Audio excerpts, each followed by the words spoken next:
Hey, good evening, everybody. Welcome to this very special Earth Talk, or Sacred Earth Activism calls it an Earth Talk, which we do every second month. And before I introduce Manda and before we start, maybe we could just all settle. So if we just close our eyes for a moment and take a few deep breaths, whilst Amanda is keeping her eyes open to admit people. But all the rest of us, if you just close your eyes, take a few deep breaths. Feeling our feet on the ground and just arriving in this space, looking forward to what is on offer here this evening. And the Sacred Earth Activism is a group which brings the spiritual into concrete activism, into the change movement. I'm going to do a very, very brief spirit call just to open the space.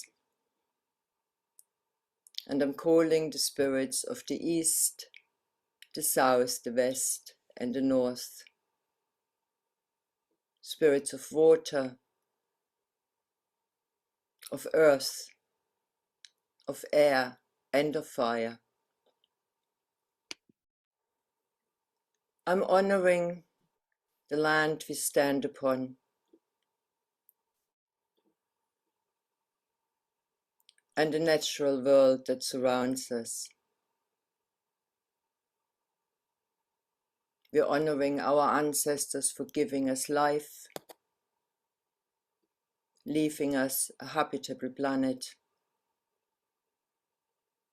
and all the forces, seen and unseen, who support us on our earth walk and beyond.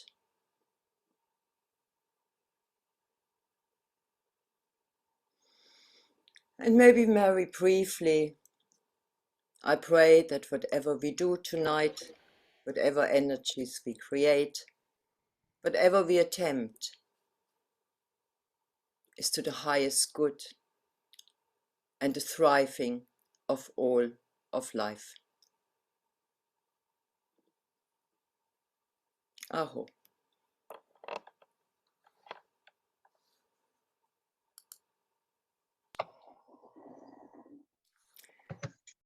So, and without further ado, I want to welcome and say how delighted we are to welcome Manda Scott. Could you please all mute yourself? And I wanted to give a very brief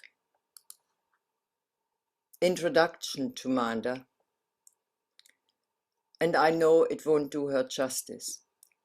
So if she wants to add to that in a moment, please, Manda, feel free. So most of you will, of course, know Manda or know of her. But for those of you who don't know her, as I said, I will briefly outline a few bits. Manda was formerly a veterinary surgeon, that person who does kind of operations on animals. It's difficult to say in a foreign language. And she's now a novelist, a smallholder, a renegade economist.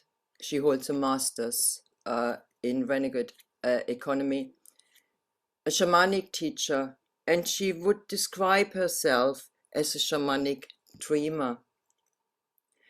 And it is the latter that shaped her adult life, from the nudge to start writing to the bigger nudge to write the international best-selling Boudica series, which is 4 books, unbelievable books. And the Boudica series, in a way, facilitated her giving up her day job and to start teaching.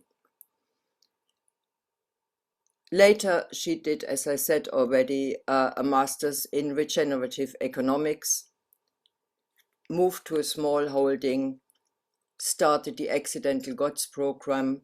Lots of you will know her from that, and her by now quite famous podcasts.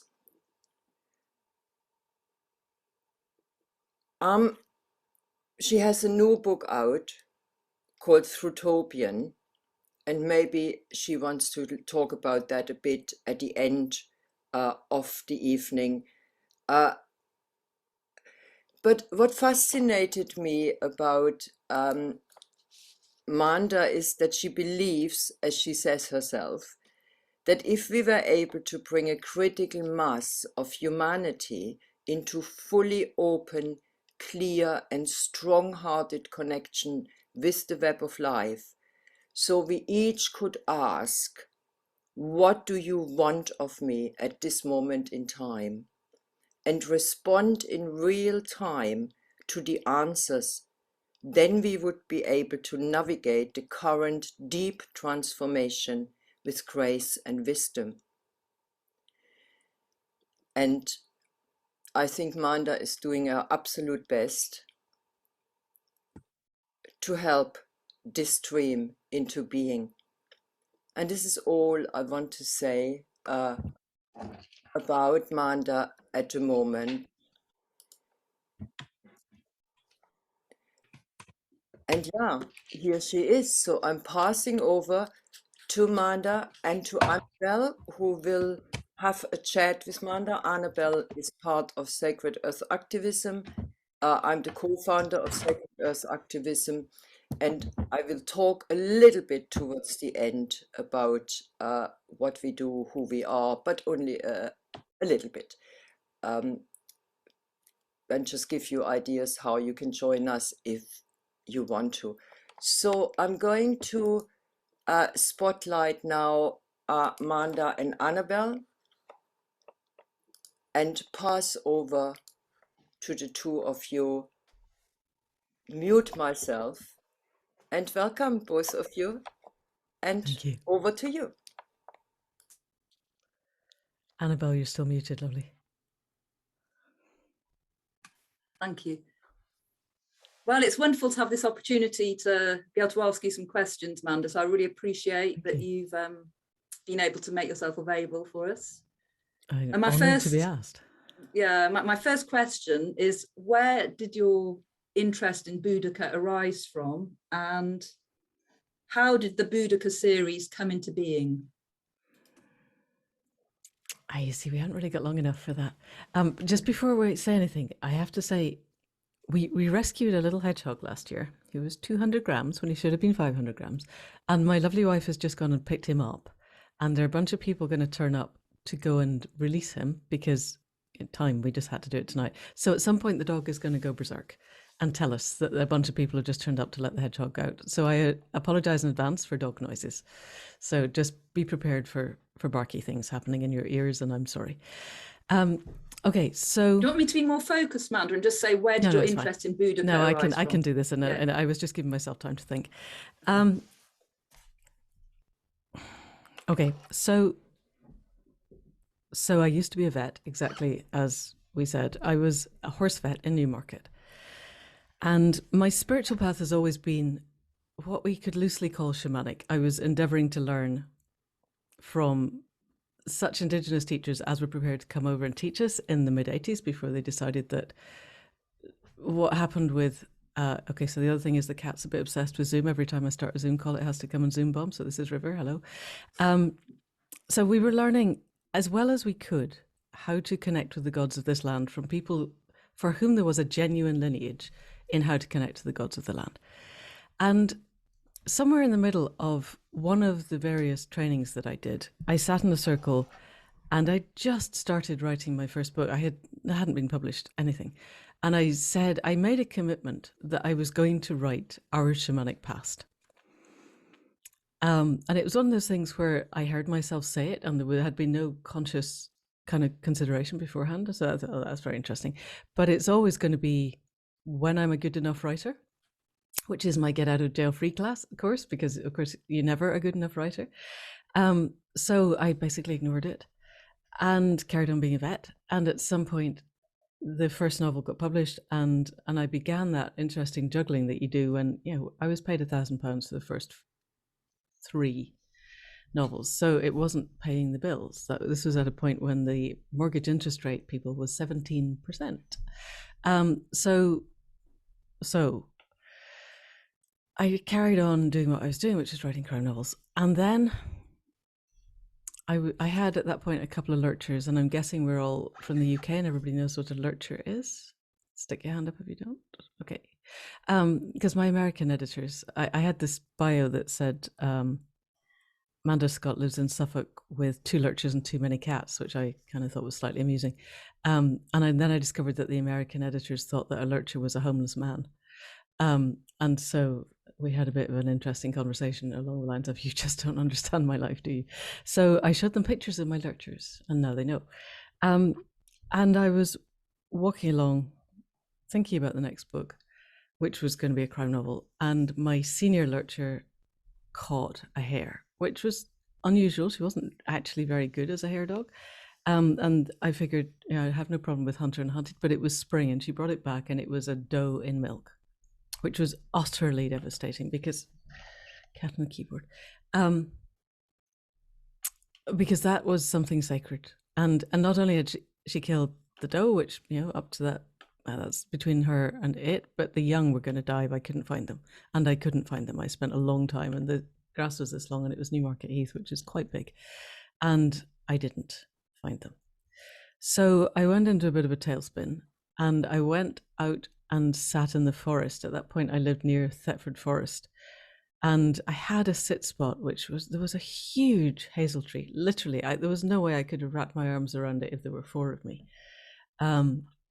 And I went and sat with the question, what do you want of me? Which, as far as I'm concerned, is the only useful question you can ask. And because it clearly wasn't what I was thinking of. And the very short version of this is that the answer was to write Boudica. The slightly longer version is that I argued a lot because I didn't think I could do it. And I kind of made an agreement that I would go home and do the research and see if it was possible. Because up till then I'd written crime novels, which required no research at all, really. And if not, then I had about 3 months left worth of money before I was going to have to go back full time to the day job because I was working part time. So I did the research, and obviously there was enough to write. There was enough easily. I used to write outlines for the crime novels. Anyone here who's a novelist, you write an outline that's about this long. It says, here's the topic. This is how I will approach it. You will like it. Pay me money. And generally speaking, that works. And because I was moving genres, and in the end moving publishers, I had to prove to myself and everybody else that I knew the structure of what I was going to write. And I ended up with a 23-page synopsis. And you know, my original I'll write a book became 3 books. So, and in the end, obviously became 4 books. So that really, and then the serendipitous synchronous flow of things happened, and I got a new publisher and a new editor, and it all worked. That's the very short version.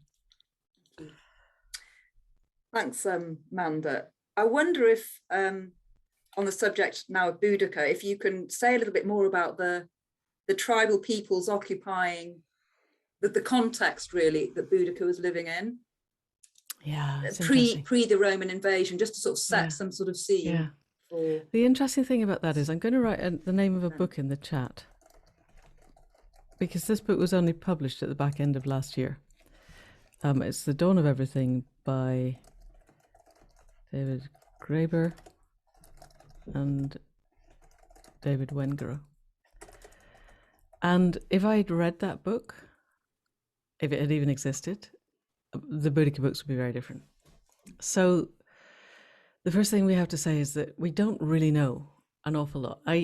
Part of the reason that I hesitated to write is I've got home from my sitting under the tree, which took, was quite a long time, and phoned a friend who wrote, the only person I knew who wrote historical novels, and she said, you can't write about Boudica, there isn't enough to write about, or I would already have done it. Plus, your publishers won't let you because they don't want you to shift genres. And the latter was true, and the former definitely wasn't. But what was true was that there's an enormous amount written by the Romans about the Romans, and since by people who are obsessed with the Romans, mostly white colonial men. And there's nothing written by us, by the tribes. So we have to infer. And the thing about inferring is everybody infers through the lens of their own projections. So quite early on, I realized that a lot of what was written was basically bollocks and made up bollocks. And the great thing about reading Graeber and Wengrow is realizing the extent to which it's much more bollocks even than I realized. There's also an amazing book, which I think most people here will definitely want to read. This is called Bitch by Lucy Cook. And this is relevant because this is a look through the history of the science of reproduction and gender. And it's an extraordinary evocation of the extent to which Victorian white male scientists basically made stuff up to fit their own worldview. And it's taken till the 21st century and DNA for people to go, no, really, that's just totally not what happens. But they wanted a particular worldview, particularly of submissive femininity across zoology. And archaeology and anthropology, at the point when I was writing, were broadly similar, in that white colonial imperialist men called who we were the late pre-Roman Iron Age. So that, for starters, tells you where their priorities are. You know, it's pre-Roman, it doesn't really matter. And we're talking 2 or 3, 4, maybe 5,000 years of culture. And one of the things that David Graeber and Wengrow tell us is that we discovered agriculture here. We began to use agriculture. And then we stopped for about 1,000 years and decided that actually we'd far rather just harvest hazelnuts because it was much less effort. And then we went back to agriculture again. And I didn't know that. And nobody knew that until people started really looking with modern technology.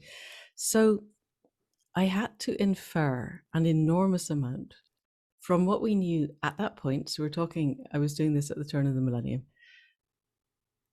through anthropological studies of other tribes, and then through my own dreaming. So what I end up writing is a mix of, this is what happens in other tribal cultures that we know of. This is what we've been told happens. And again, dawn of everything, it's what we were told at that point is probably not what I would believe now.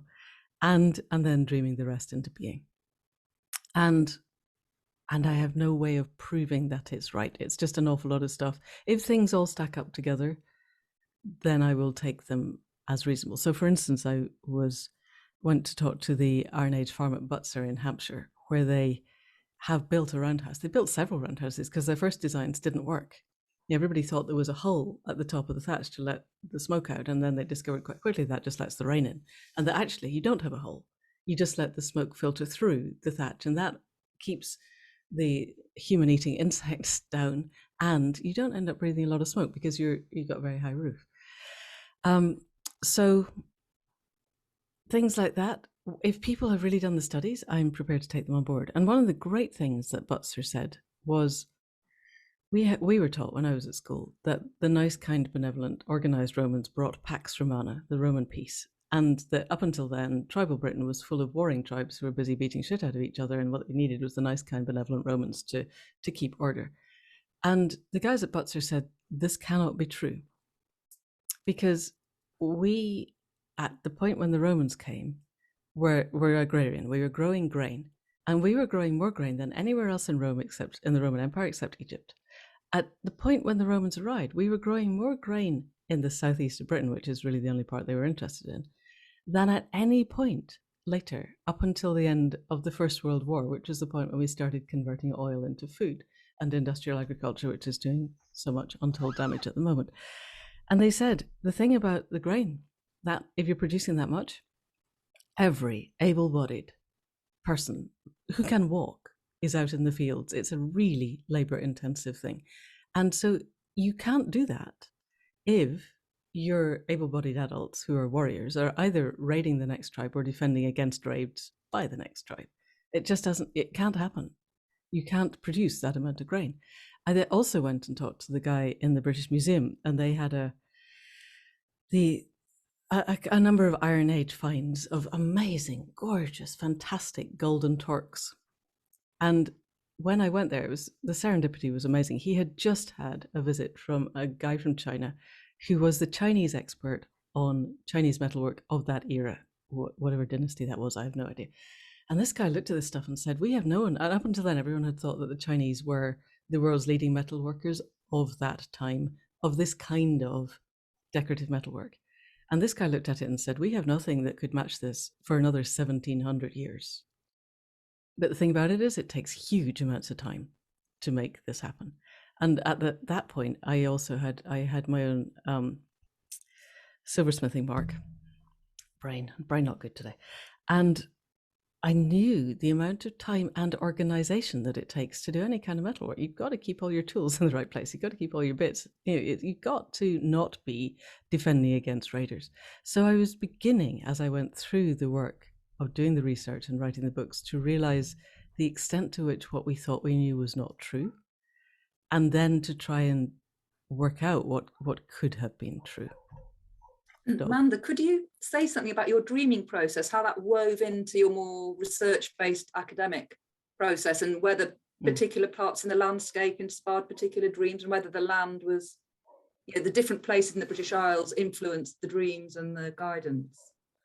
That's an interesting question. So I lived in East Anglia, which was the Iceni lands, where, so I spelt it E-C-E-N-I. The Romans spelled it I-C-E-N-I, and since then, I swear that I found a coin with the E, the Iceni, on it, and I haven't found it since, and I can't re-find it. But anyway, that was the spelling I used. So I lived on those lands.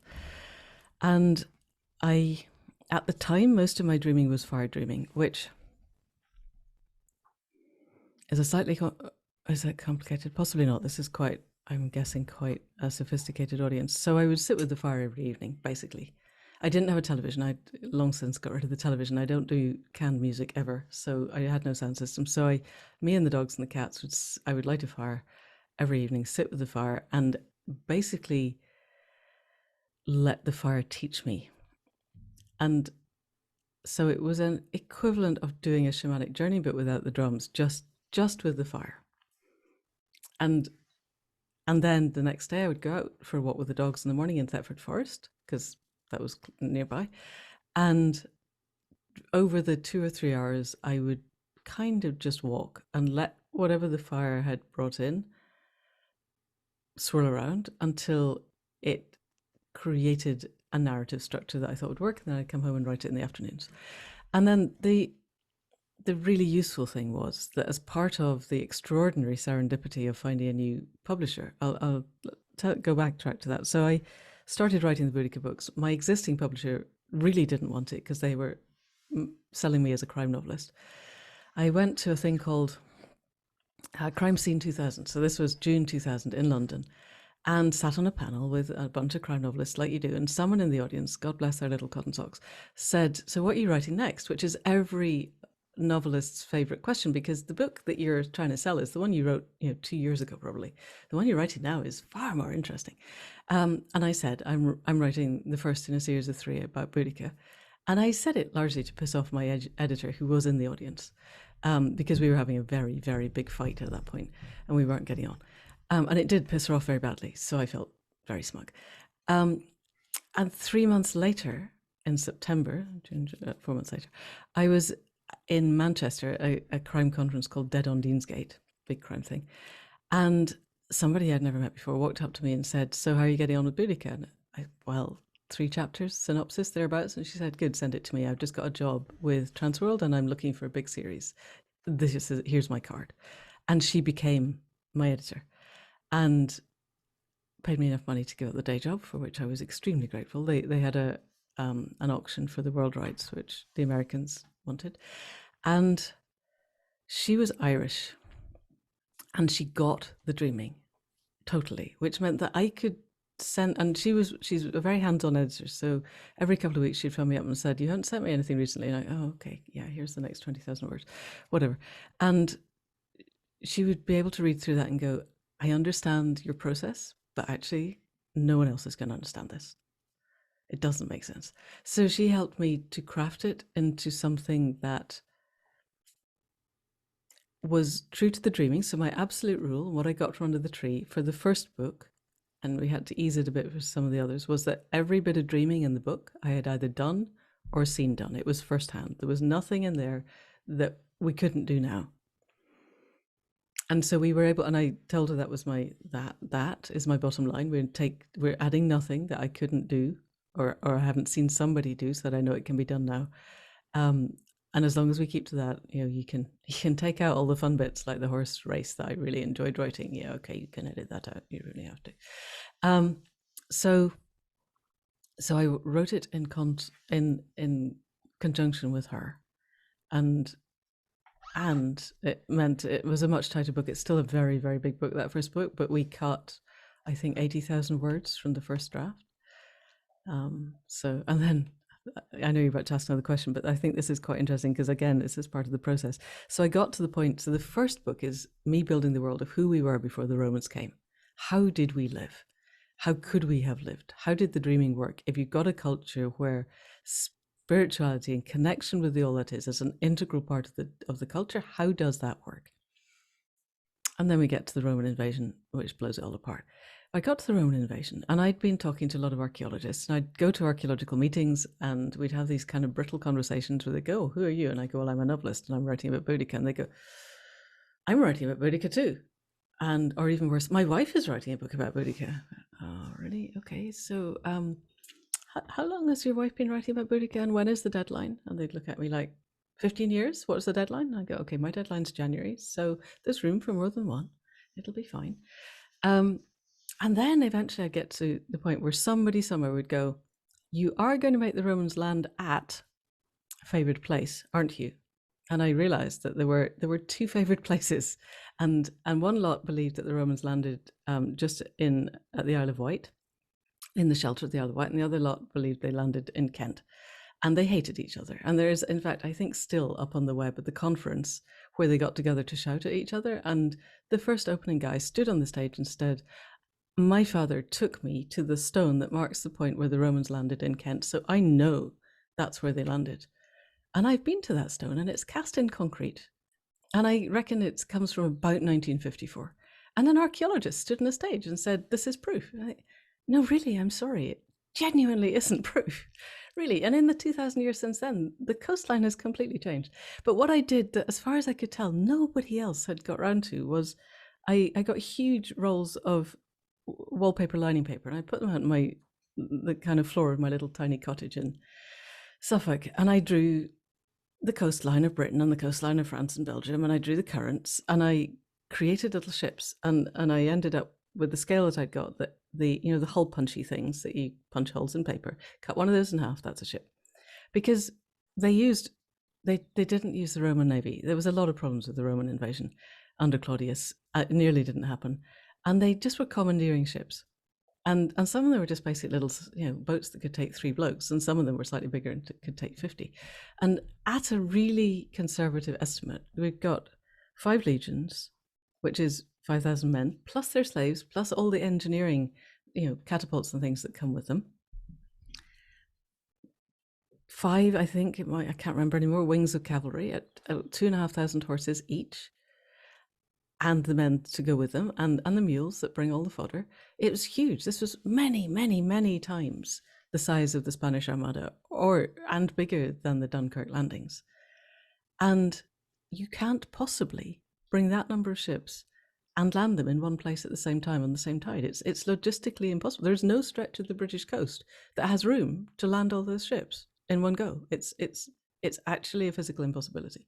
So I decided that what they probably did was bring the horses to this sheltered landing space, just sheltered by the Isle of Wight, which was also happened to be on land that was held by a pro-Roman chieftain, because you can't bring your horses off a ship, get on them, and ride them into battle.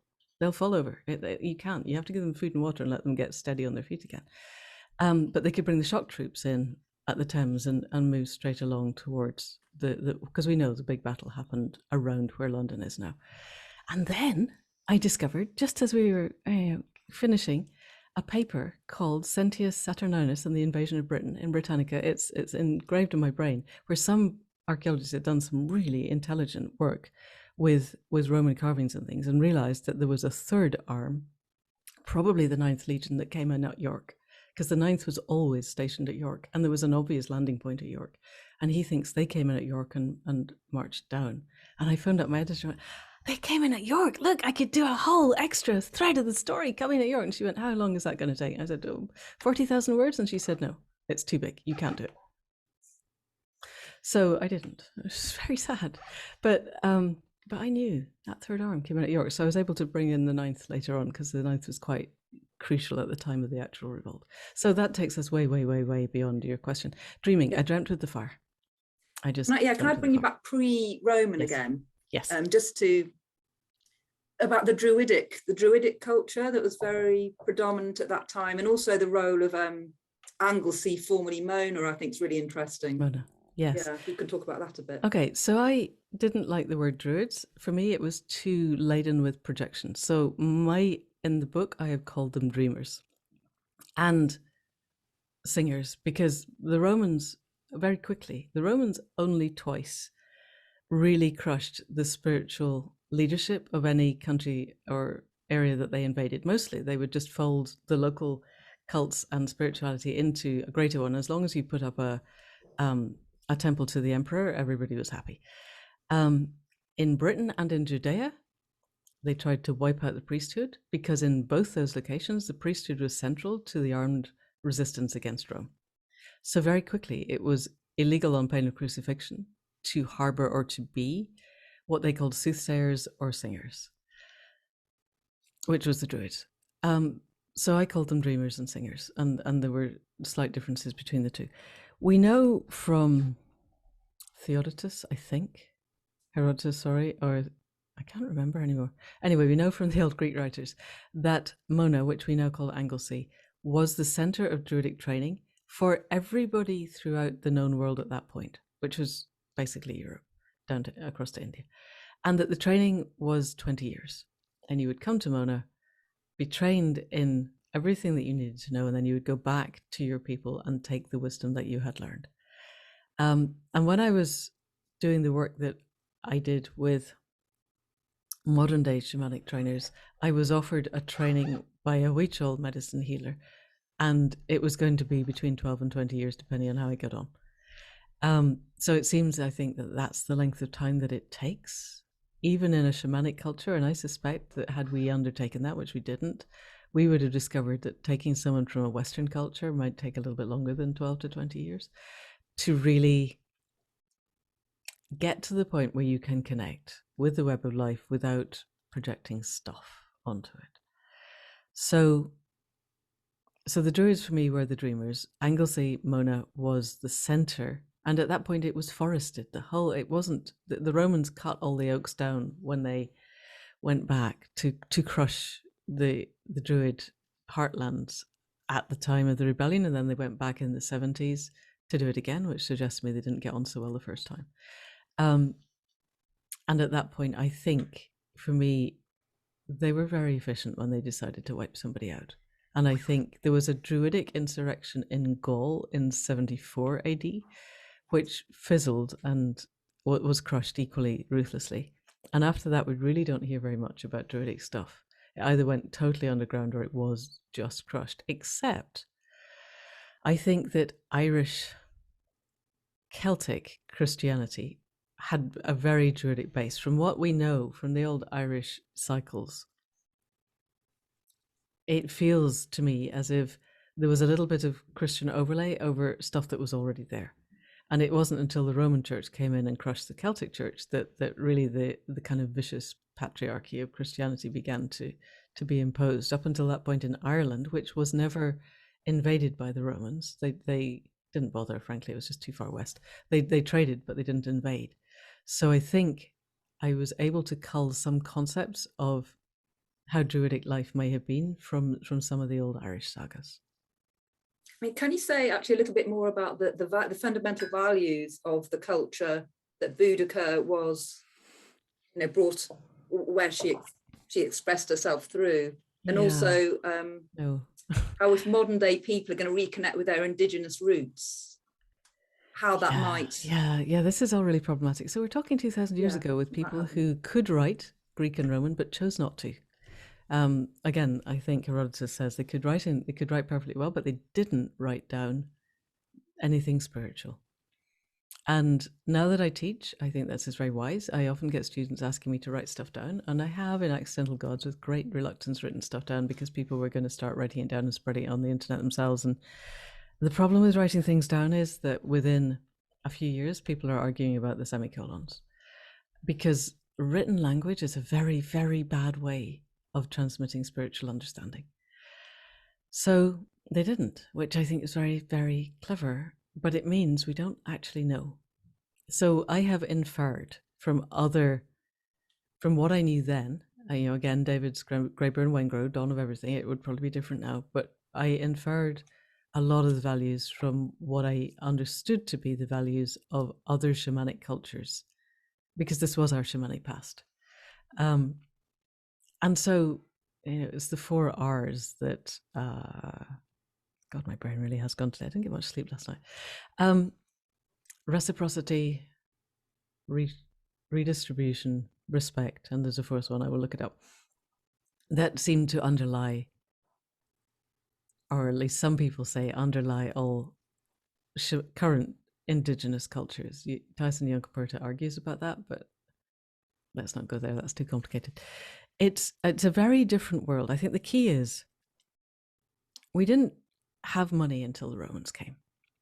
So you have a culture where value is exchanged because everything is held in common, which is so different to how we are that it requires a complete shift in our worldview. And it's not just that things are held in common between people, things are held in common with the all that is. So the boundaries between human self, other human, and other life are far thinner than we would have them in our highly restricted culture, where the individual matters above everything else. Relationships with other people are all transactional, and relationships with the rest of the web of life are predicated on taking anything that we want. So if we look at other cultures, even if you look at the Dawn of Everything, there's a brilliant exposition there of the Native American tribe, the Wendat, who lived in cities. I had no idea. We called them the Huron, the people who had what we call the Mohican haircut, but it wasn't the Mohicans. And they had some brilliant guys who ended up going to France, which was at that point obviously the big colonial power, on a kind of exchange visit, and came back and were utterly horrified by the fact that the French had this disparity, this inequity of people starving on the streets while other people in castles had more food than they possibly knew what to do with. And they had authoritarian hierarchies where you had God and then the Pope and then the archbishops and the bishops and blah, blah, blah, all the way down to the Jesuit priests who turned up to think they could tell everybody what to do, and then the women and then the children and then everything else. And they said, yeah, this is not you can't live like this. This is hopeless and pointless. And where in our culture, nobody ever lacks anything. If we have it, they have it. Nobody starves, and nobody tells anybody what to do. You don't have hierarchies like that. And I listened to a podcast recently, really interesting woman who is a professor at the LSE. She's white and she's South African. She's somebody high up in the UN.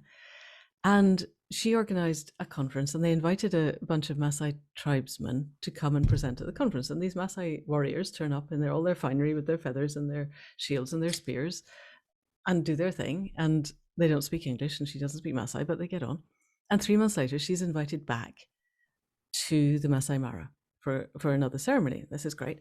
Halfway through the ceremony, it becomes apparent that it's a marriage ceremony, a wedding, and she's the bride. Because the young man who led the warriors went home and said to the shaman, you remember I had that dream when I was 11 about marrying a white woman? And the shaman goes, yes. And she says, well, I've just met her. And there's great consternation because you're not meant to marry a white woman. You're meant to marry another Maasai woman, but you had the dream. So guess you better marry her then, hadn't you? And the interesting things about culture of asking her first. And I don't know about you, but at the point when it became clear that I was the bride, I would have discovered an urgent dental appointment and had to go.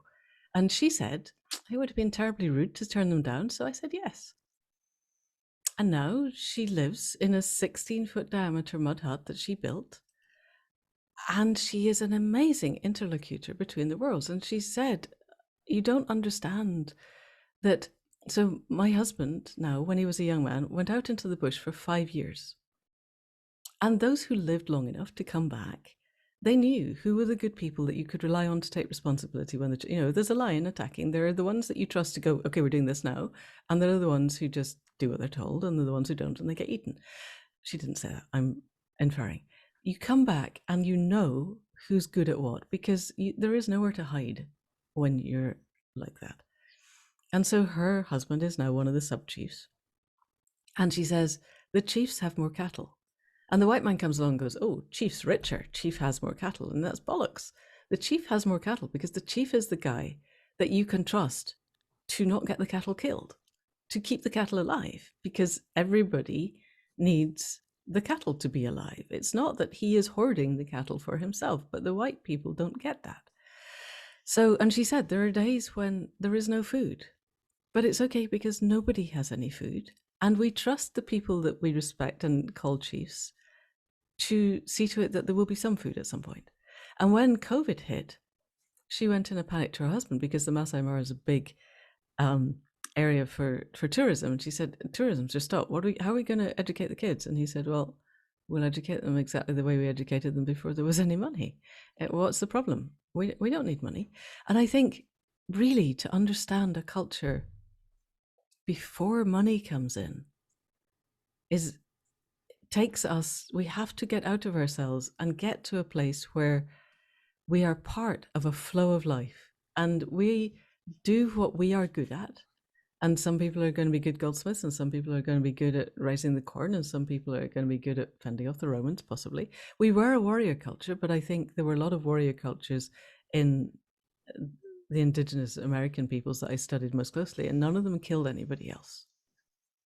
It wasn't about our young men kill your young men and your young men kill our young men and then everybody dies in the winter because nobody's got anyone to hunt. That's stupid. Nobody does it. And part of what Graver and Wengrow are doing in the Dawn of Everything is exploring the question of how did people organize themselves. They started off with the question of how did inequality arise, and they realized very quickly that this was completely the wrong question. The question was, how did we in the West, in our Western educated industrial rich democracies that are just weird, end up with a hierarchy where the psychopathic kleptomaniacs end up at the top, sucking all the value out of everything else, when all the way around the world, people had very sophisticated cultures that lasted thousands of years with very specific social technologies to make sure that could not ever happen. And so most of the Dawn of Everything is looking at these social technologies and how they worked. And part of how they worked was that everything was reciprocal. Everybody knew what they were good at, and people weren't trying to grab power because there wasn't power to be grabbed.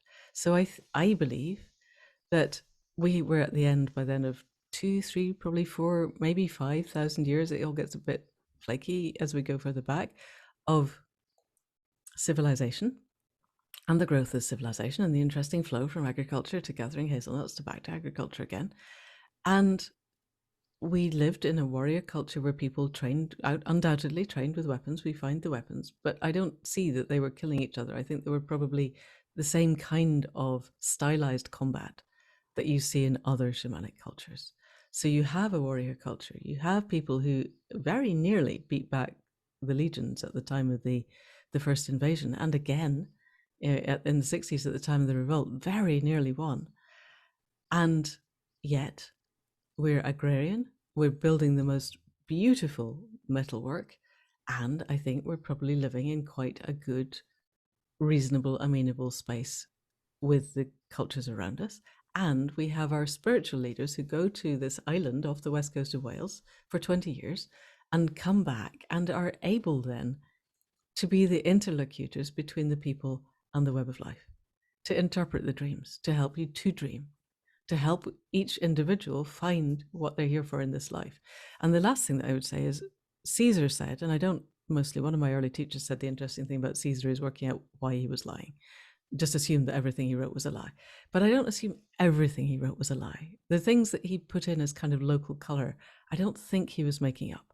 And one of the things he said was, that the Celtic warriors that he met viewed dying as they viewed taking off a shirt. You just put on another one and it's no big deal. So we know that, I would infer from that reincarnation is an integral part of the way that we believe. And we know that in quite a lot of indigenous cultures, there's a beautiful book called The Other Side of Eden, which is from an anthropologist who spent a lot of time with the Northwestern indigenous peoples in the United States. And reincarnation is just a given in that kind of a culture. And people come back time and again to the same families, and they have the memories of before. So I'm assuming that would be part of it. So that's a very long-winded answer, sorry. Can you say a little bit more about the dreamers and the warrior, how the dreaming and the warriorship wove together? Well, I can say how I wove it together in the fiction that I wrote, which isn't the same. I mean, we have no way of knowing. I just wanted that. It felt right and it came out of my dreaming with the fire. But I'm not pretending that this is necessarily how it was, because we have no proof. The late pre-Roman Iron Age, and I still hate that phrase, it was a very regenerative culture. There is remarkably little left.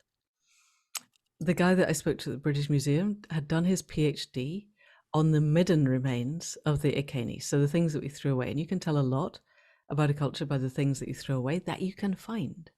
So he found, for instance, there were a lot of feathers from white birds and a lot of feathers from black birds. Black birds eat carrion, they're of the gods of death and life. White birds go underwater, and a lot of the ways that we connected with the gods, as far as we can tell, is by assuming that the gods lived underwater, and so the birds could go like that.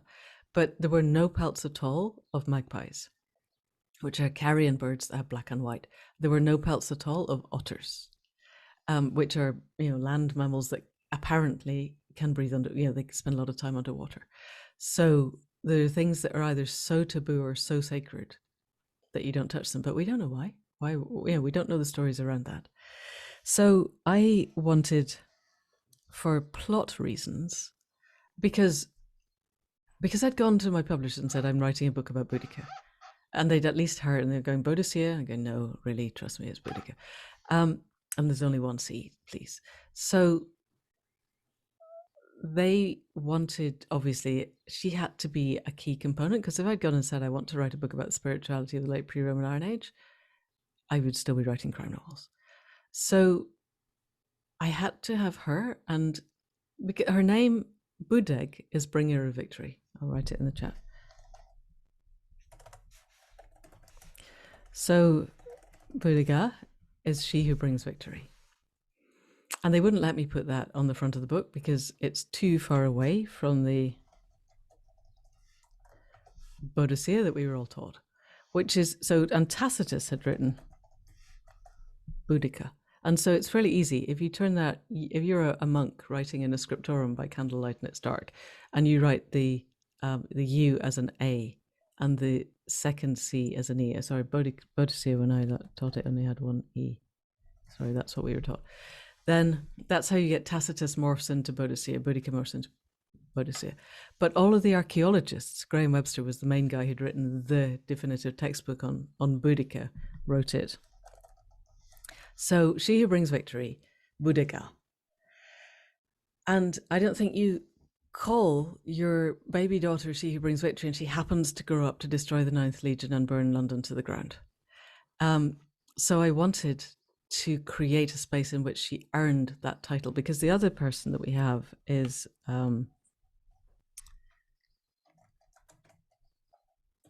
Calgacus, who is the guy up at Mons Graupius who made the famous, Tacitus gave him the famous speech of they wreak a desolation and call it peace. And Calgacus means the swordsman.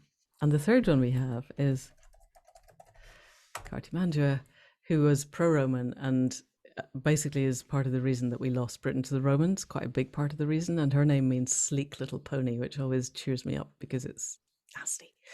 And I really, really don't like her. So Calgacus and Boudica are both titles. And so I wanted her to have a name that wasn't Boudica, and I wanted her to earn it. And so she had to earn it in the invasion battles, because I couldn't wait until the revolt to get her to have that name. And so I wanted the warriors to be as respected as the singers and the dreamers. So just really for plot reasons, I created that as a category of something that your dreaming could take you into, ishtahe. And the warriors, the dreamers and the singers were also another subcategory. But this is fiction. It may not be true. You know, people read my books and assume they're somehow a documentary, and they're not. I made it up. So, and then they get very upset that I made stuff up. But yeah, I'm a fiction writer. I make stuff up. It's what I do. And the great thing about this era is, you know, a fiction writer's best gift is the gaps in the narrative. You know, when I come to writing about World War II, it's harder because there aren't so many gaps. But this time, there's gaps you could drive a horse and cart through. So I can make stuff up, and I did. Thank you. So, bringing Boudica back to focus, how do you think she can be an inspiration for modern men and women, and particularly to sacred earth activists? What is it about her that can inspire us? That's a really good question. And I'm not sure I'm the best person to be answering that. I have the first 14,000 words of a book called Dreaming the Wounded Bear, which is a dual timeline, partly set present day and partly Boudica's descendants. And because one of the parts of the dreaming that I had was that by the end of the first section of the first book, she has made a sword with a she-bear on the hilt. And I went off and made, hang on 2 seconds, I'll show you something.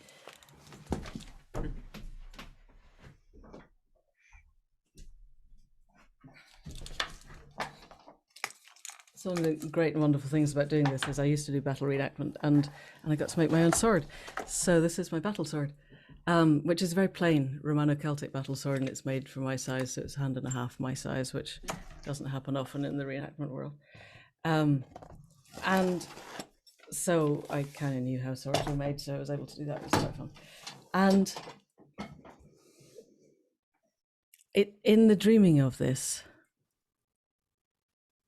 somebody says they haven't read the book, so I just want you to mute everything for the next 2.5 minutes. Although actually, if you don't know she died, I'm sorry, but she does.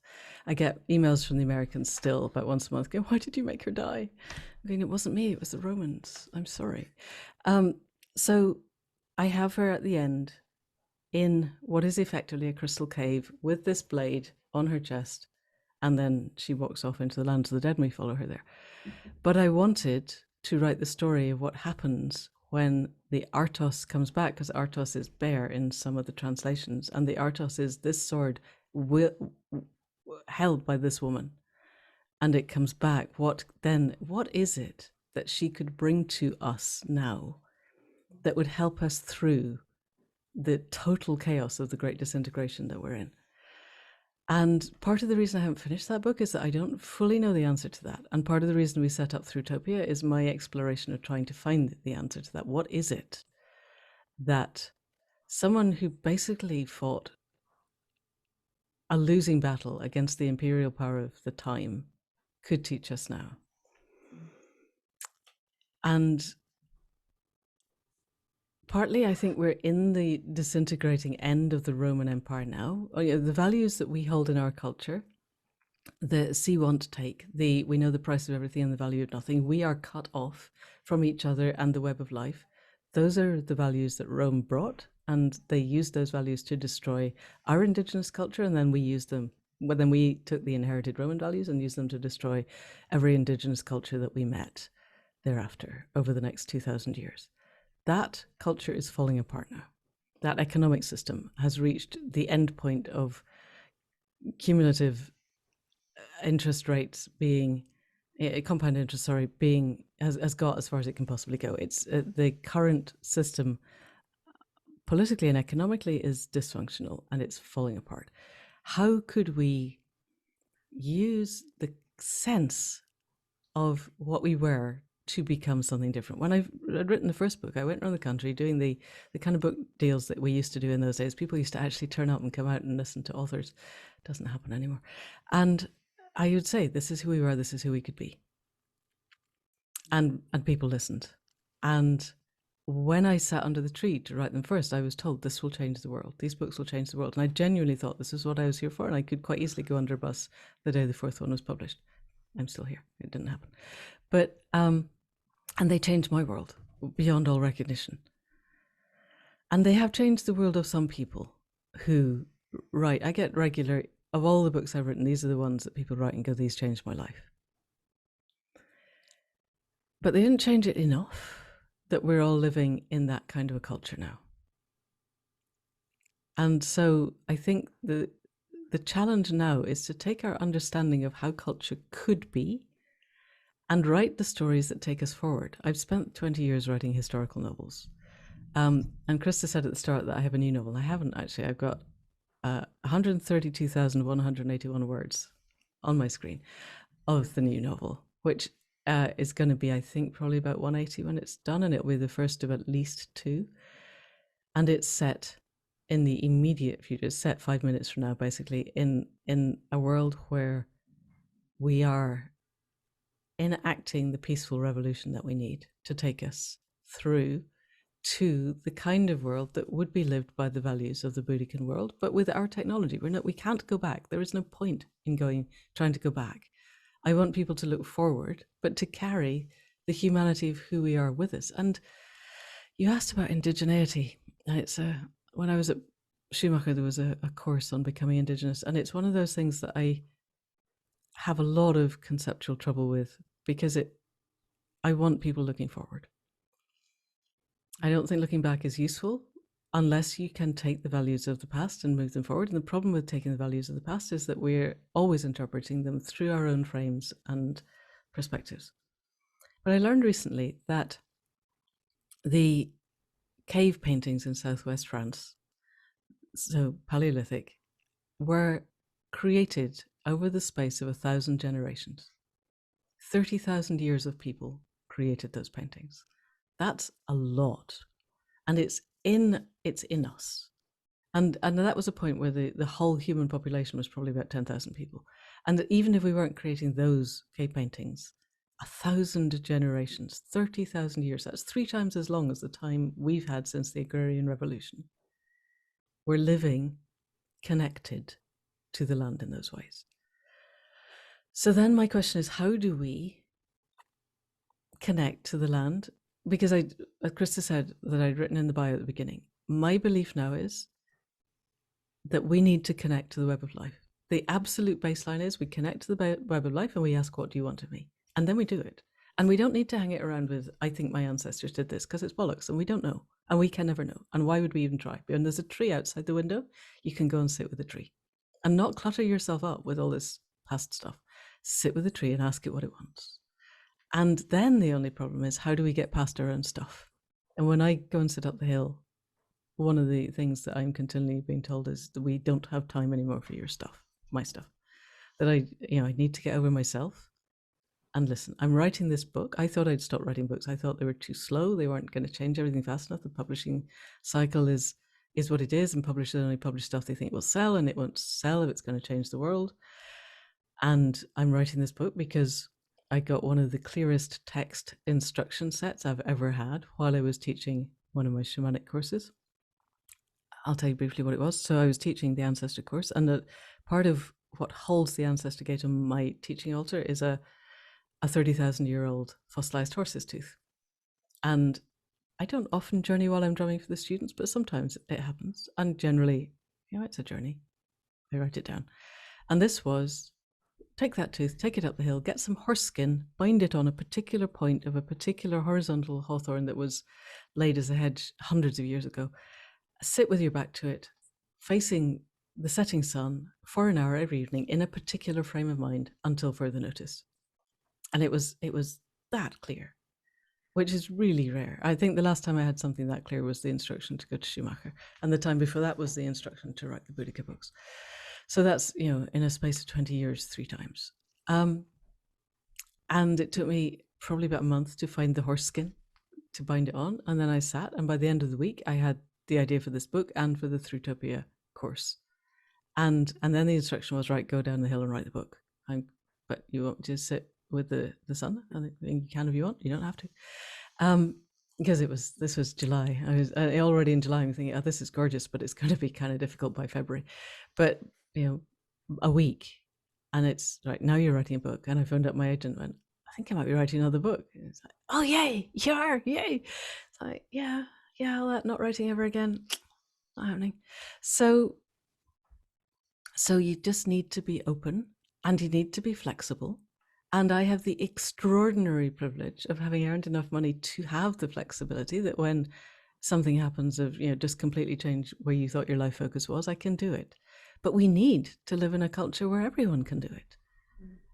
And so what we have now is, how do we get there? How do we make the difference between the ghastly, extractive, soul-crushing culture that we have at the moment, run by the psychopath kleptomaniacs, to a generative, regenerative culture that we would be proud to leave to the to the generations that follow us.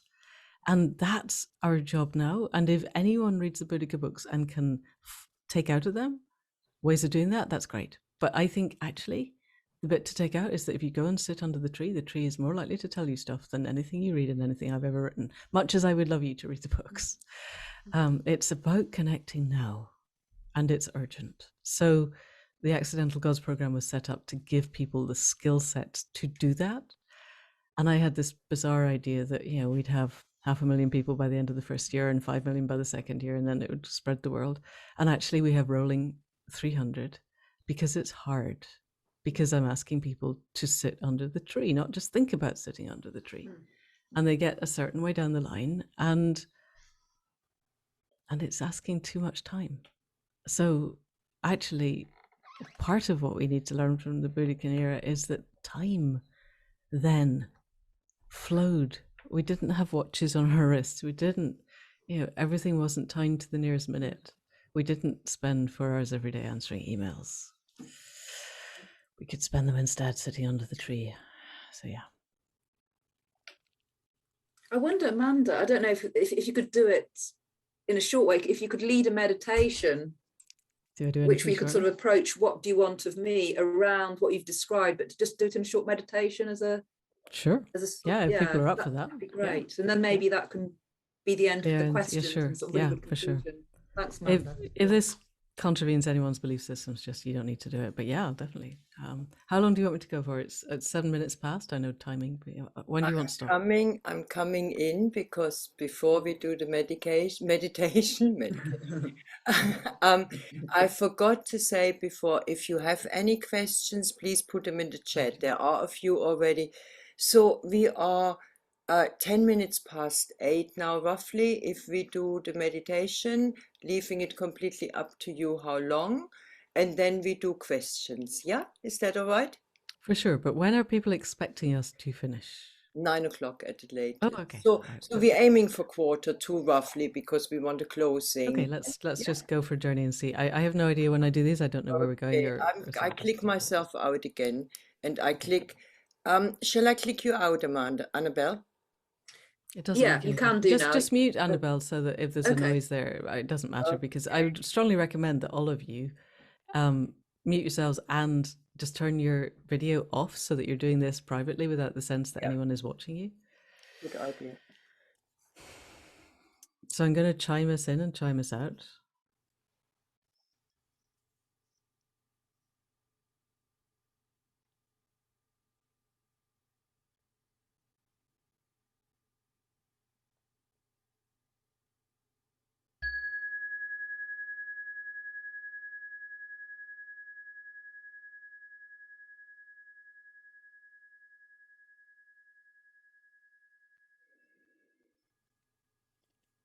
So I want you to be fully present in your physical body.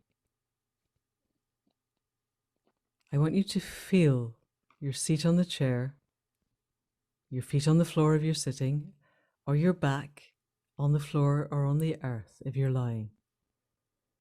Really focus all of your attention on the points of contact. And I want you to send roots down from those points of contact. Open the eyes of your feet. So open kidney 1 on the ball of your foot. Let there be an eye on each foot and let it open. And let roots flow down from the eyes that are seeing from your feet down into the heart of the earth.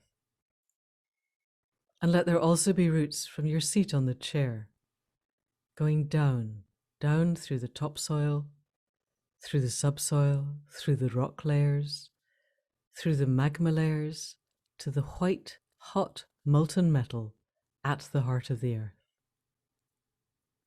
So that your heart is freely connected with the heart of the earth. And then I want you to send a connection up from your heart, a thread up from your heart through the crown of your head, up to the heights of the sky, so that your heart connects also to the heart mind of the universe, however you perceive it to be. So that we have a cycle of connection from the heart of the earth through your heart to the heart of the universe, from the heart mind of the universe through your heart to the heart of the earth, so that you are the hollow bone that connects the earth to the sky and the sky to the earth.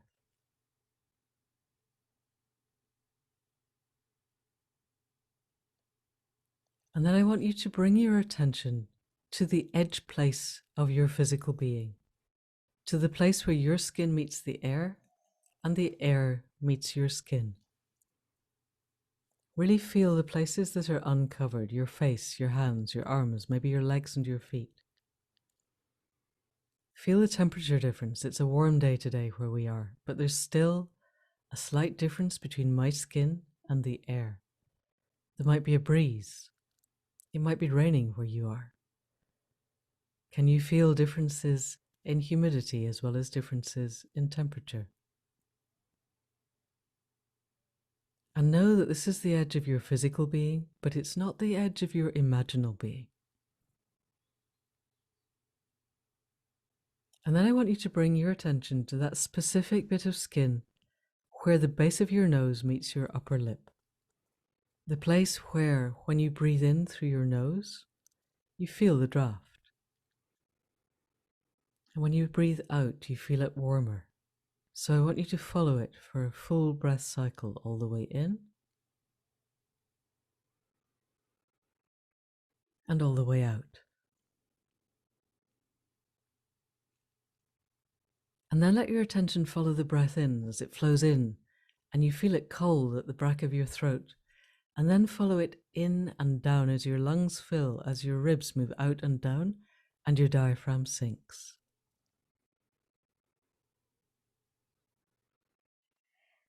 And then follow it all the way out as your ribs spring up and in and your diaphragm rises. And then, with your physical body grounded and boundaried and breathing, we're going to leave it behind. We're going to bring our attention, our dreaming self, our imaginal self, our awareness up and out. So leave part of your awareness with your body, but bring your imagination out of your body, out of the room, out of your home place, your city, your town, your village, your street, and come with me, all of us together, back through time and through space. And we're going back to the time before the Romans came. We're going back to the tribes, to the time when everything was fluid and flourishing and fertile and connected. And we're going to gather in a roundhouse around a fire, we, the tribe of us. And on the fire is hawthorn wood and apple wood and elder that has been in berry.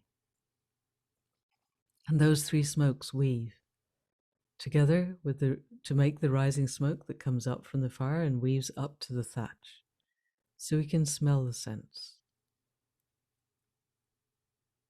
And we can see the fire.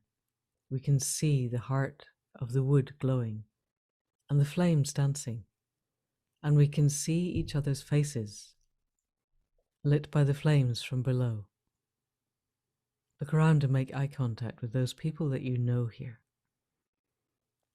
And we're sitting on the ground, perhaps on a horsehide or a sheep hide, or the hide of some other animal. Put your hand down and feel it. Look down and see the colours. Let the scent of the smoke, the three smokes weaving, connect with the light of the fire and the feel of the earth and the feel of the skin between you and the earth.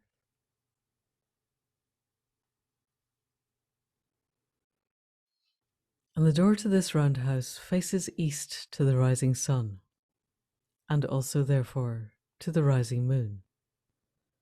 And we're going to lift back the skin of the door and walk out into the night to the time of the full moon and the full moon rising, so that as we emerge from the door, we face the first leading edge of the moon as it skips up above the horizon. And we are the tribe of this place. There are no other people. And we move out and down a path that leads us south with the moon to our left. And we head out across fields that we know, the fields close to the roundhouse where the growing takes place. We thread between fields of beans and of oats. And soon we pass these, and we thread through a forest, a managed forest that's coppiced in the stages around the paths. And so we can see those places that have recently been cut and those places that haven't been cut since our grandfather's time. And we weave through the paths, and we hear the animals of the night and the birds of the night, the owls, the bats, the things that hunt and the things that are hunted. And there are deer moving further away, elk, perhaps in the far distance bear. And we are moving south towards a river that moves from east to west. And we pass out of the forest and down a small and shallow incline until we come to the banks of a river that is way too broad for us to jump and that moves fast. We can see the white water under the moonlight of the moon that is risen now, so that its trailing edge is on the horizon, a big harvest moon. And we spread out and we sit along the banks of the river, but behind us, each of us, there is a tree. So we find our tree on the bank of the river, and there is space between the river and the tree for us to sit with our back against the trunk and our legs crossed and our hands on the earth and our feet dangling over the edge so that our soles of our feet and our toes are being stroked and swept by the water. And the moon has risen, and we can see it if we look to our left. A great round silver moon, the colour of a full moon on a night that might turn to frost later, but just now is quite warm. And with the moon to our left shoulder and slightly in front now, and our backs to the trees of our choice, our hands on the earth and our feet in the river, we let go of the boundaries that limit us, the boundaries that tell us who we are and what we are. In this place, we are the hollow bone between the earth and the sky and the earth. We connect the trees to the water, the moon to the land. Our hands connect to the earth and to the web of life beneath. The parts of us that are above the earth connect to the rest of the living web of life, to the tree, to the things that sweep and call and stride, to the air, to the fire that is reflected in the moon. We are a node in the web that is life. And we ask of the moon, of the river, of the tree, of the earth, of the sky, of the things that fly, of the things that stride. What do you want of me now?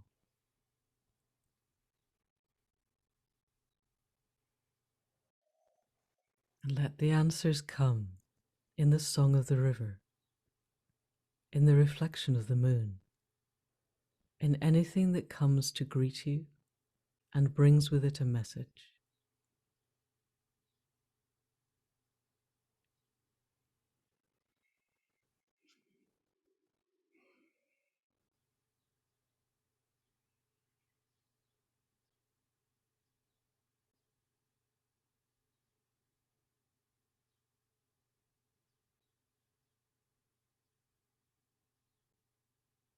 If you are invited to move from the river to follow something, then go, but set the intent that you will return when you are called back.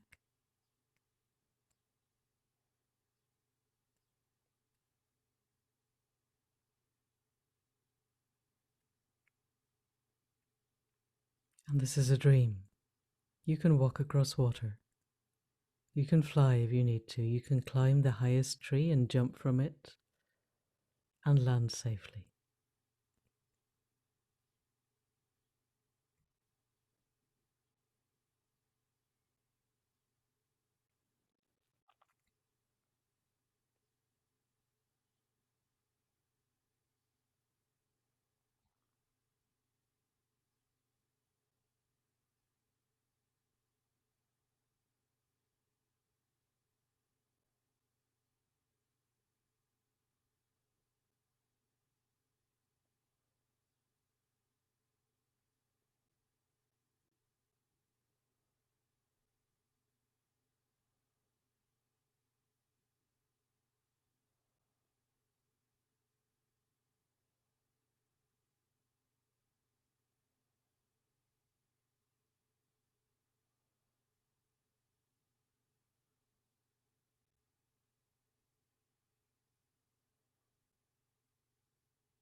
And wherever you are, whatever you have met, whatever answers you have been given thus far, know that you can come back to this place, to the place of the risen moon, with your back to the tree and your feet in the water, to the place of the flowing river that flows from east to west,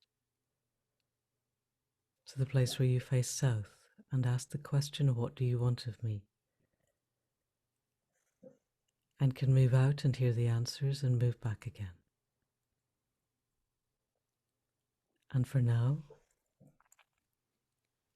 we rise and thank the river and thank the tree and thank the things that stride and swim and fly, and turn to face north and walk back through the coppiced forest, with the moon beginning to set now to our left, heading north along the path that takes us through the fields, past the beans and past the oats. And then we come back to the roundhouse, to the fire that has died down but still has life, and we lay on it the three woods, and we smell the smoke, and we sit around and take our places on the hides that are there from when we left, and we touch them to feel the texture, and we meet the eyes of the other people that we know of this tribe around the fire, and we know that we can return here too at need.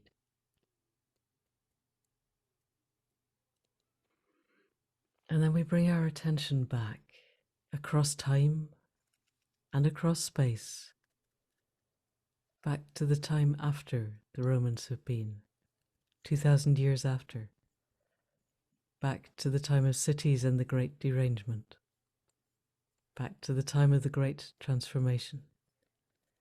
And we come back to our town, or our village, or our city, to our street, to our home, to our room, and to the body that we left, grounded and boundaried and breathing.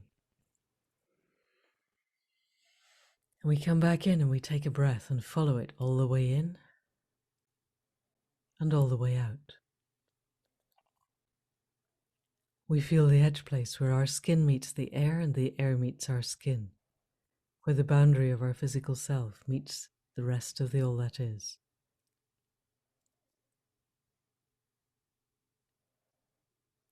We feel the physicality of our bodies, the contact with the floor, our seat on the chair, our feet on the floor, our back if we're lying down.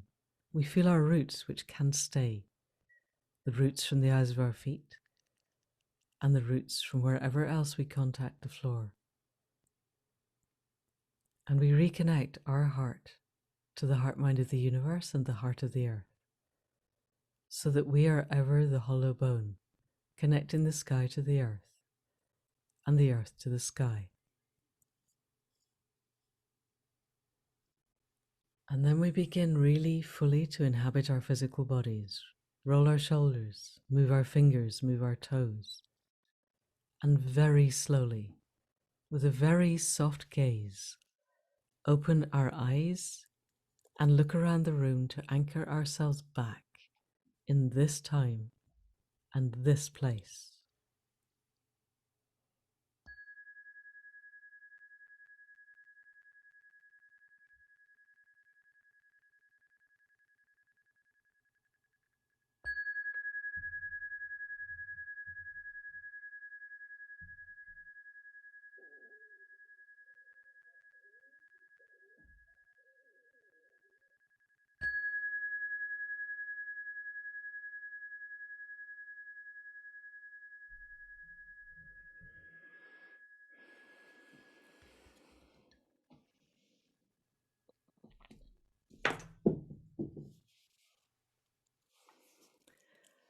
Okay, welcome back.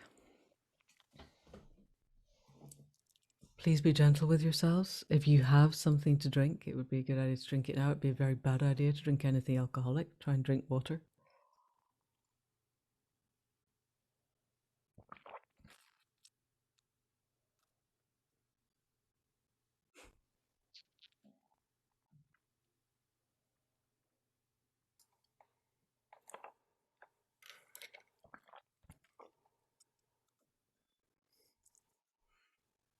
So just give people a moment to just come back fully before you rush into anything else.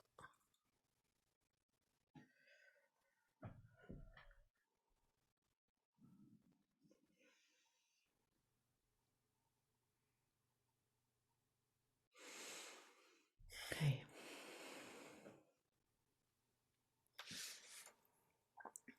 Thank you very much. You're welcome. It's always a pleasure and an honor to lead a dream. Thank you very much.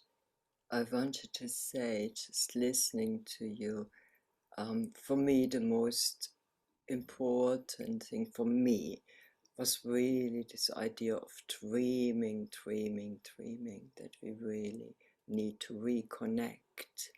This is a big step, because this is, of course, something which we are told from the moment we are born that we shouldn't do, because it doesn't serve this society, does it? So Yeah, but we know that's rubbish. Or we wouldn't be we all here. know it's So, complete and utter bloody rubbish, you know. Yes. Okay. So I would like to honor the people who have asked questions, even it leads us onto a different level, because we have to start putting our we brains go in back gear, into thinking mode again. especially you, Manda. I can just read, you know. I It's want fine. Go to, for it. because we haven't got much time, but I wanted to really bring one question in, because that is a question which seems to be almost a general question lots of people ask themselves, right? Imogen said, are we just following past patterns in the belief that we need to fight? Or should we simply trust that we will be all right? And I know this is a big, big question, because we're looking at a certain level of spirituality, especially New Age, who completely believes that we have to do absolutely nothing, that it will all work out. Or do we have to fight? And is fight the right word? And so there's a lot in it, in that question. There is a lot, but I would really like to address it. Yeah. So I would like to address it by telling you the visions that I just had and what we just did. So I sat with my back to the tree and my feet in the water and the moon above and to the left.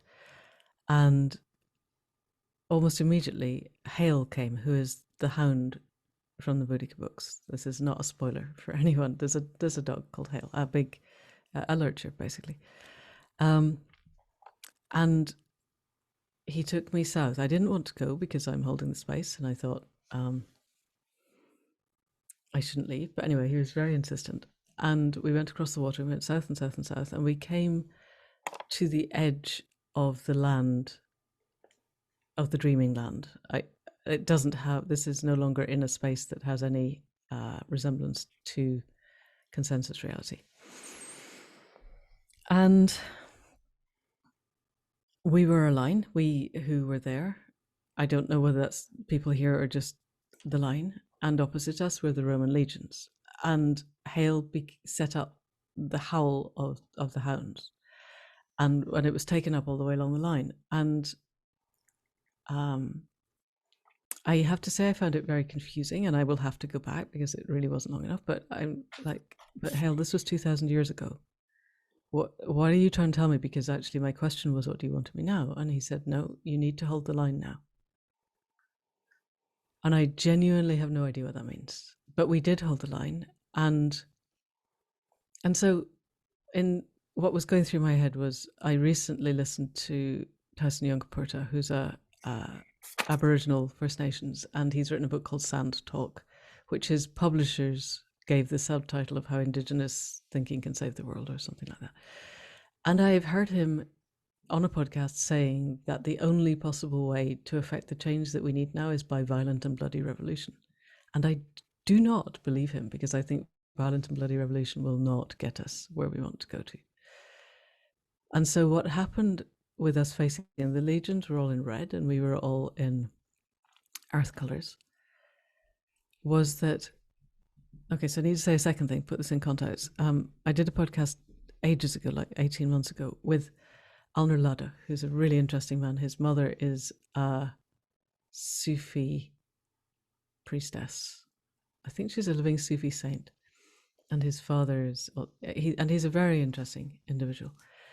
And he had written a paper about the Wendigo, and the Wendigo is a native North American, First Peoples of North America myth of an energy. So the original telling was people would be caught out in the winter in snow, unable to hunt, and would end up eating, cannibalizing. And the ones who survived would come back and they would be affected by the Wendigo, which was this incapacity to have empathy with other people. And that if the tribe did not hold them with great care and help them to reconnect and refine their empathy, the Wendigo would take them over and they would become deeply dangerous. And also it was like a virus, the Wendigo or the Wetico virus would spread and it would destroy the people. And that when the native people, and this was a kind of common mythology that was through the whole of Turtle Island, that when they met, when the white people first arrived, they just looked at them and went, Wendigo. These people are living the Wendigo.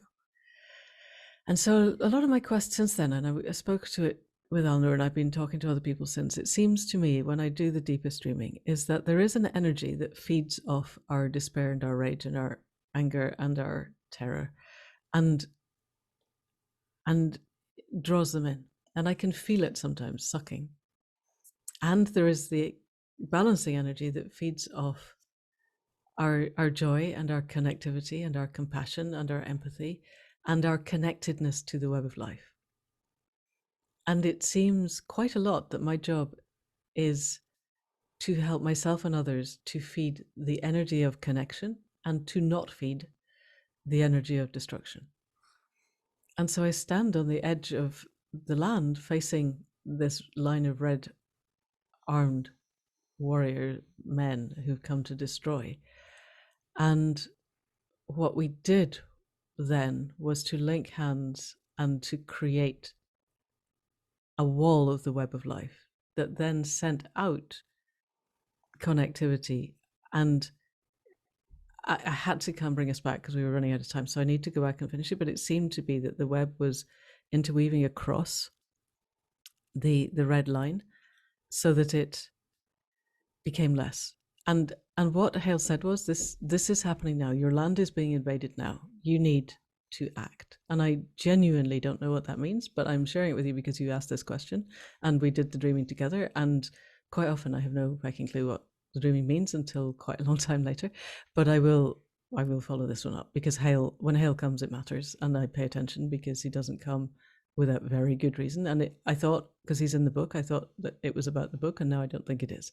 I think there's something happening on an energetic level.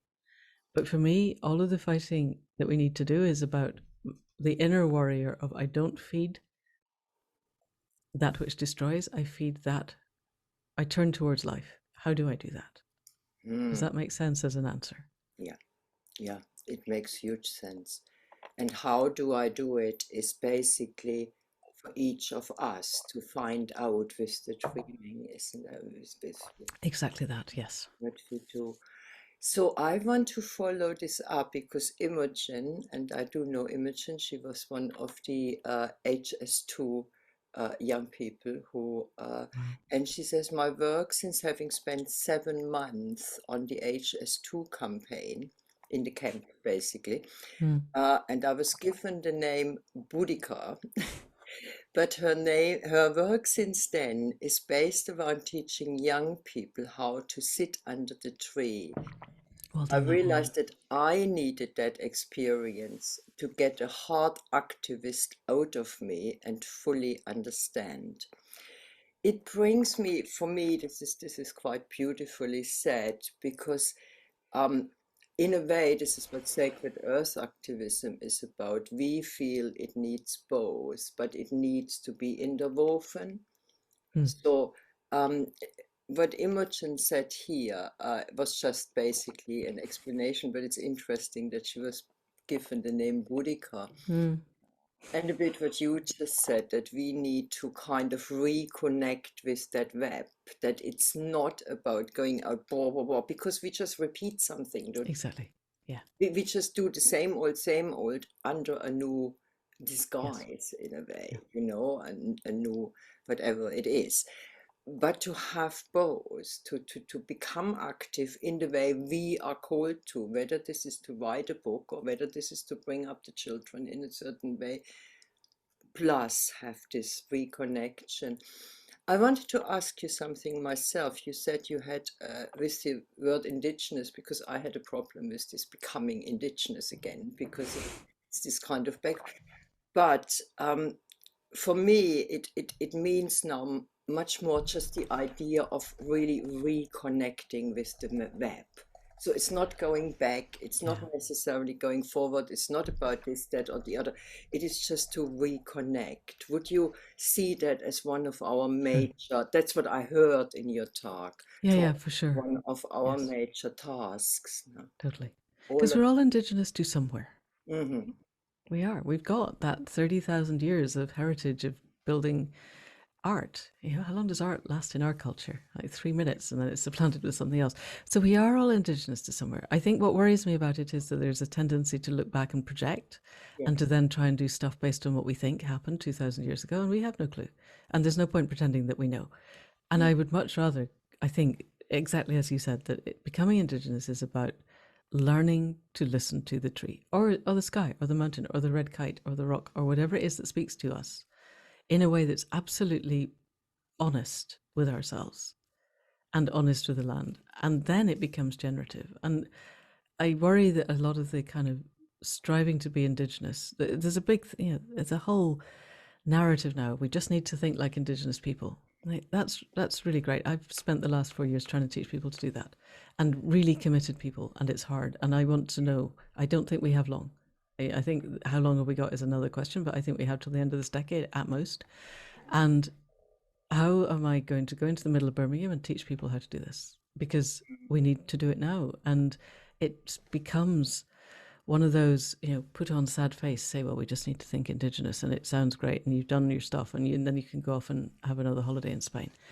And we need actually to find the practical ways that ordinary people can do this. So reconnecting it's urgent that we reconnect, and it's urgent that we find many different ways to reconnect that will connect to the kind of people who would never come on a call like this. How do we help the average Daily Mail reader whose obsession is with the rising price of electricity and immigrants to reconnect? How do we do that? Because if we can't connect across the board like that, I think it's going to be too late. Sorry. No, I mean, I would agree with you, and I feel very much that we need to face this kind of reality. And it doesn't necessarily feed Vendico all the time. It is also just facing that reality that we are in a space and time at the moment, which is a dangerous space and time. Yeah. So, somebody says bye and thank you very much. You can see the chat. Has anybody any questions? We are nearing the end. There was another question about how did your dreaming work, but I think you have explained we just did a dreaming, so it works like that, basically. So you have explained that. Any other questions, please put it in the chat, or if we go on gallery view, I can see you. But if you want to put it in the chat, please do. We have another few minutes. Yeah, while we're waiting, I could just go for it.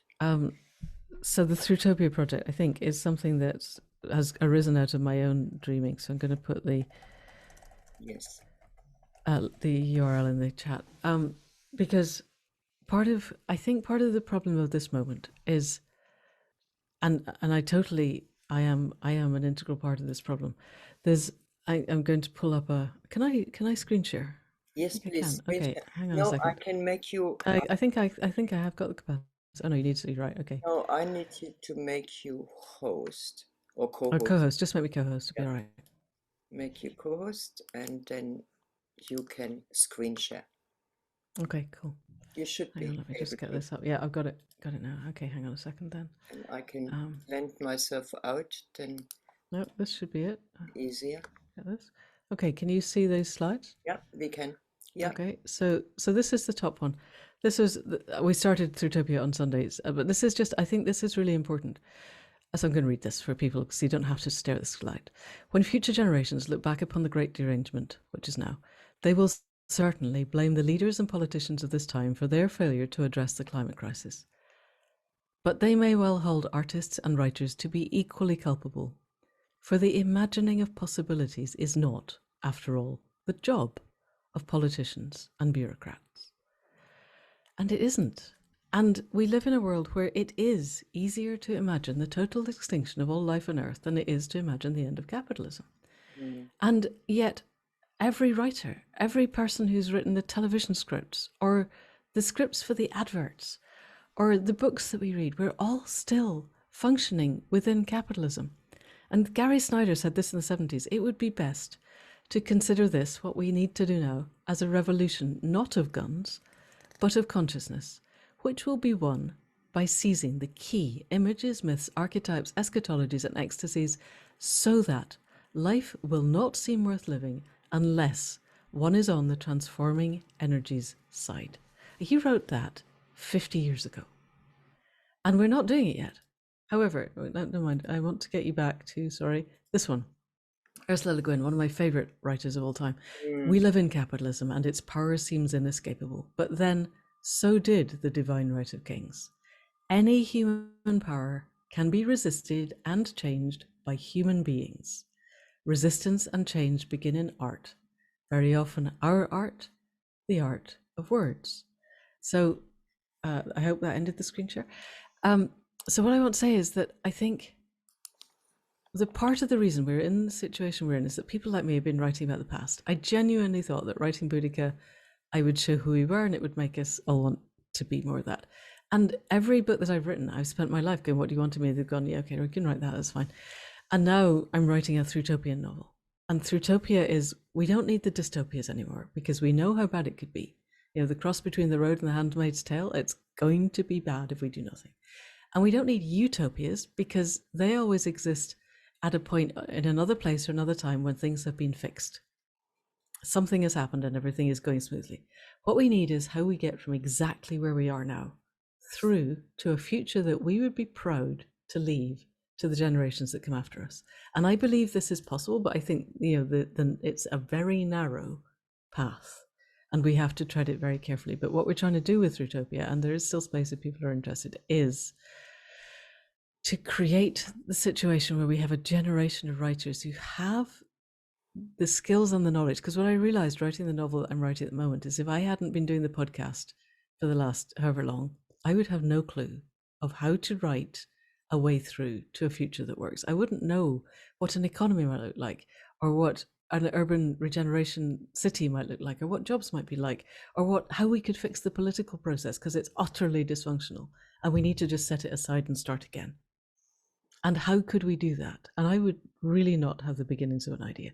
So we're trying to set up a 6-month course to give writers the beginnings of an idea, to give them the resources. And Rob Hopkins came and did our first talk, and he was so wonderful. And he pointed out that the hippocampus is the place where we store our memories and from which our imagination arises. And it doesn't differentiate between memories that have actually happened to us and stuff that we've read about or watched on television or heard about. It's all just in there as ideas. And then we can take all those ideas and swirl them all around and mix them all differently and do what writers do, which is to create something new out of all the ideas that are in there. So we're trying to seed core seeds into people's heads to give them so much fertile, expansive possibility that then they can knit it all together and make stuff that will, because people are stuck in this Wendigo culture because we don't have visions of how we could get out of it. I don't think anybody really enjoys what we're in at the moment. It's just that we don't know what to do differently because we as writers, have not shown us that. So I just want to tack on the end of this, that if you write or create any kind of art, please stop looking back, start looking forward to how we could get things that work, that actually we could do tomorrow. Here, look, this is a roadmap. Take the first step, and then that's the second step, and here's the third step. And other people will come with you because we're going to a future that we actually want to get to, that inspires us, that you go, yes, yes, all of us, the Daily Mail readers and the Guardian readers and the Jacobin readers, and they're all of us can go, yeah, that feels good. I can see how to get there. So end of rant. Sorry, that was a bit of a big rant, but yeah, there we go. Oh, thank you very much. So, all aspiring writers, you know where to find Trutopia. Hopefully, any Will do, yes. uh, Yes, it is. other addresses you want to share with us at this moment in time. Before I tell you something which I find quite funny, or I could also find it quite big. The quote you just used, the first one, was on my Facebook page yesterday. I find it Oh, fantastic. unbelievable. Yeah, it and I said, oh, because it is Yay. one of these quotes, that we really think we cannot get rid of capitalism. We can. We got Yeah, totally. rid of divine kings. It can be done. And I'm so, so pleased that we had you here. Thank you ever so much. So Thank you. really, there are It's three been a new pleasure. messages. Shall we have a quick look I had a quick look. before I I go? answered one. Yeah. So did you Oh, answer? Annabelle, will Yeah. I share the Ubiquity University link? Yes, Um, please do. Annabelle, I don't know that I've got that link anymore. Can you share it? Which one is As that? Annabelle's just DM'd me. But rather than typing Annabelle, I genuinely don't know where that is. I'll see if I can find it, and if I can, I'll send it to you. I did a course on Boudica for Ubiquity University, but it was like 4 hours or 4 2-hour slots or something. I can't remember. It was huge. Last But it can be October. found on your website, can it, Manda? No, it's probably found on the Ubiquity University website. Oh, Ah, there we there go. it is. Annabelle's put it up. There we go. Thank you, Annabelle. Wonderful. Thank you so much. So, Well I done, just Cynthia. wanted to Yes. very briefly also put some addresses for Sacred Earth Activism there. We do a range of work. The Earth Talks are just one. We are in direct action as well, with mostly with ceremonial space, prayer space, and others. We have just been at XR. We at Stonehenge. We were at G7. We are in the right to roam, sacred land activation, and so on and so on. But we also do conferences, Earth Talks. We are grateful for the speakers like Manda who give their time for free, because everything we do is only on donations or for free. So um, we are eternally grateful to you. We also run conferences. So if you are interested in getting involved, we always need more people to get involved. It is fantastic work. It combines the sacred with direct action, but also is about consciousness expanding, like people like Manda who really just help us to move on, to expand our consciousness, to reconnect and connect, and to take our place in that web. And it is a web of change we are creating. The time where this big idea and that big guy, comes along and changes the world, they are over. If we want to create something, I feel, which is worthwhile creating, we are creating a massive web with the writers and the activists and the people who create art and the people who have ideas. And so if you are interested in joining, I just put a website there. And then I will close. There we go. And you can reach us via this. We have working groups. We work internationally with the water movement. We work with Unity Earth. We usually do talks there. So please join us. But at this moment in time, I just want to thank Manda.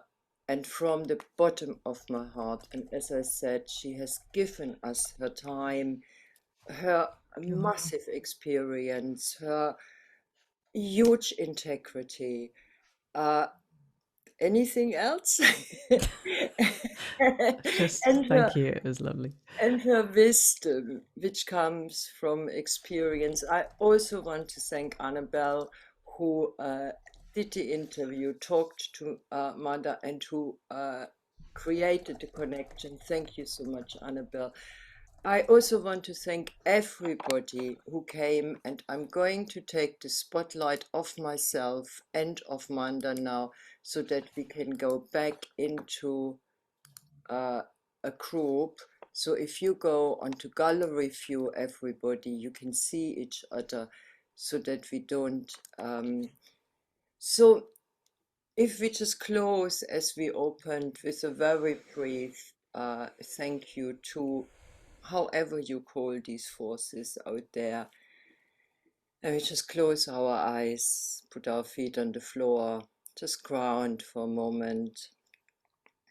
If you want to, you can do the breathing up and down through the heart. And we thank all the forces who have been with us tonight, guided us, supported us, challenged us, looked after us. All those forces within that big web which we call life, who have brought us this far.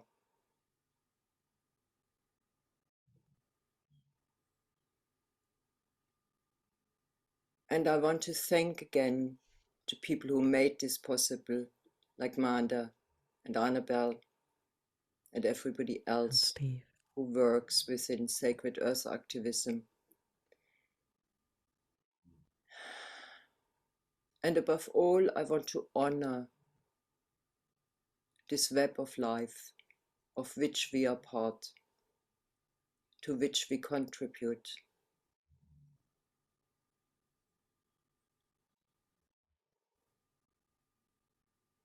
And which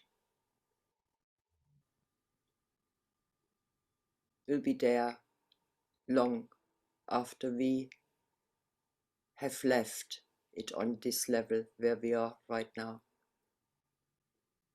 Aho.